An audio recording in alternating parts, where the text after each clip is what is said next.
ಬೆಳಗ್ಗೆ ಎಲ್ಲರೂ ಕೂಡ ತಮ್ಮದೇ ಆದ ಕೂಲಿ ಕೆಲಸಕ್ಕೆ ನಗರದ ಬೇರೆ ಬೇರೆ ಕಡೆಗೆ ತೆರಳಿದ್ದರು. ಕೆಲಸಕ್ಕೆ ಹೋದವರೆಲ್ಲರಿಗೂ ಕೂಡ ಒಂದು ಶಾಕ್ ಆಗಿತ್ತು. ಕೂಲಿ ಕೆಲಸ ಮುಗಿಸಿ ಮನೆಗೆ ಬಂದವರ ಮನೆಯು ಸಂಪೂರ್ಣ ನೆಲಸಮವಾಗಿತ್ತು.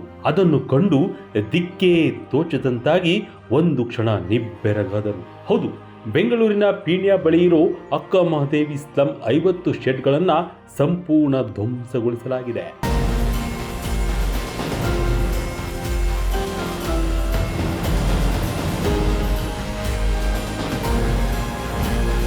ಎಸ್ ವೀಕ್ಷಕರೇ, ಸದ್ಯ ನಿಮ್ಮ ಮುಂದೆ ಕಾಣುತ್ತಿರುವ ದೃಶ್ಯವನ್ನು ಒಮ್ಮೆ ನೋಡಿ. ಎಂತವರಿಗೂ ಕರುಳು ಕಿತ್ತು ಬರೋದು ಖಂಡಿತ.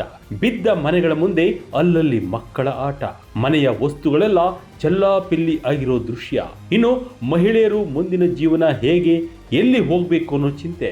ಎಲ್ಲರ ಮುಖದಲ್ಲೂ ನೀರವ ಮೌನ. ಜೊತೆಗೆ ಘಟನೆಗೆ ಕಾರಣಕರ್ತರಾದವರನ್ನ ಕತ್ತರಿಸಿ ಬಿಡಬೇಕು ಎನ್ನುವ ಕೋಪ. ಒಂದೊಂದು ದೃಶ್ಯವನ್ನು ನೋಡಿದರೆ ಸಾಕು, ಈ ಸ್ಥಳದ ಎಲ್ಲ ಘಟನೆಯ ಸತ್ಯತೆಯನ್ನು ಬಿಚ್ಚಿಡುತ್ತಿದೆ.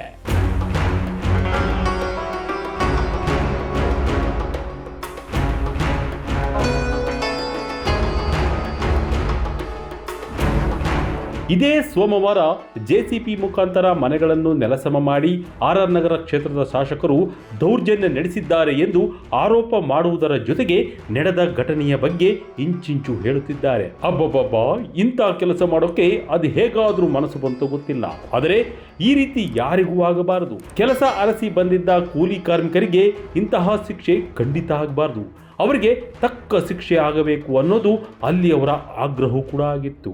ಇನ್ನು ಸ್ಥಳಕ್ಕೆ ಭೇಟಿ ನೀಡಿದ ಮಾಜಿ ಸಂಸದ ಡಿ.ಕೆ. ಸುರೇಶ್ ರವರು ಸಂತ್ರಸ್ತರನ್ನ ಭೇಟಿ ಮಾಡಿ ಅವರ ಸಮಸ್ಯೆಯನ್ನು ಆಲಿಸಿ ಬಗೆಹರಿಸುವ ಭರವಸೆಯನ್ನು ನೀಡಿದರು.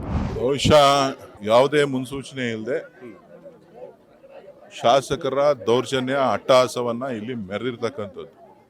ಅದು ಬಡವರ ಮೇಲೆ. ಇದೊಂದು ಸರ್ಕಾರಿ ಜಾಗ, BDA ಸೇರಿದಂಥ ಸ್ವತ್ತು. ಅವರು ಯಾಕೆ ಈ ರೀತಿಯಾಗಿ ಏಕಾಏಕಿ ಮಧ್ಯಪ್ರವೇಶ ಮಾಡಿದ್ದಾರೆ, ಇದರಿಂದ ಹುನ್ನಾರ ಏನು ಅನ್ನೋದು ಗೊತ್ತಿಲ್ಲ ನನಗೆ. ಸೊ ತನಿಖೆ ಮಾಡಿ ಅಧಿಕಾರಿಗಳು ಇವರಿಗೆ ನ್ಯಾಯ ಕೊಡಿಸ್ಬೇಕು. ನಾನು ಕೂಡ ಸರ್ಕಾರಕ್ಕೆ ಮನವಿ ಮಾಡ್ತೇನೆ, ಮಾನ್ಯ ಮುಖ್ಯಮಂತ್ರಿಗಳಿಗೆ ಮತ್ತು ಉಪಮುಖ್ಯಮಂತ್ರಿಗಳಿಗೆ ಮತ್ತು ಗೃಹ ಸಚಿವರಿಗೆ. ಅವ್ರ ಮೇಲೆ ಯಾರು ಈ ಒಂದು ದೌರ್ಜನ್ಯವನ್ನು ಮೆರೆದಿದ್ದಾರೆ ಅವ್ರ ಮೇಲೆ ಕಾನೂನು ಕ್ರಮ ತಗೋಬೇಕು.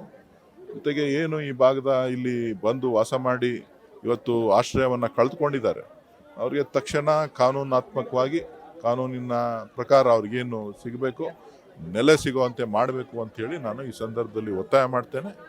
ಬಹುಶಃ ಪೊಲೀಸ್ ಅಧಿಕಾರಿಗಳು ಎಲ್ಲ ಒಂದು ಕಡೆ ಕಣ್ಣು ಮುಚ್ಚಿದ್ದಾರೆ ಅಂತ ಕಾಣಿಸ್ತದೆ.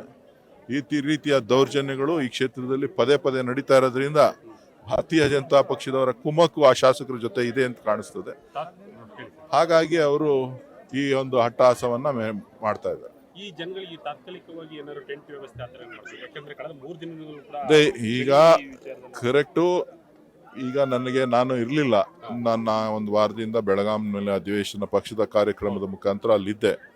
ನಮ್ಮ ಸುರಪುರದ ಶಾಸಕರು ನಿನ್ನೆ ಸಂಜೆ ಬಂದು ಮಧ್ಯಾಹ್ನ ಬಂದು ಈ ರೀತಿ ಆಗಿದೆ, ನೀವು ಬರಲೇಬೇಕು, ಹಿಂಗಾಗಿದೆ ಅಂಥೇಳಿ ನನಗೆ ತಿಳಿಸಿದ್ರು. ತಕ್ಷಣ ಆಯಿತು ಅಂಥೇಳಿ ಇವತ್ತು ಸಮಯ ನಿಗದಿ ಮಾಡಿ ಬಂದಿದ್ದೇವೆ.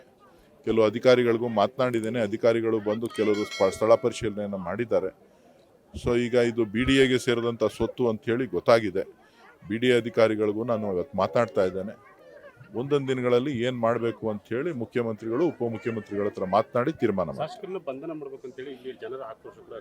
ಕಾನೂನು ಪ್ರಕಾರ ಅವ್ರೇನು ಕಾನೂನು ಪ್ರಕಾರ ತಗೋಬೇಕು, ಸಾಮಾನ್ಯ ವ್ಯಕ್ತಿಗೆ ಯಾವ ರೀತಿ ಮಾಡ್ತಾರೆ ಅದೇ ಕಾನೂನನ್ನ ಅವ್ರ ಮೇಲೂ ಕೂಡ ಮಾಡಬೇಕು. ಯಾಕಂತ ಅಂದ್ರೆ ನಿರಂತರವಾಗಿ ಇದು ದೌರ್ಜನ್ಯ ನಡೀತಾ ಇದೆ.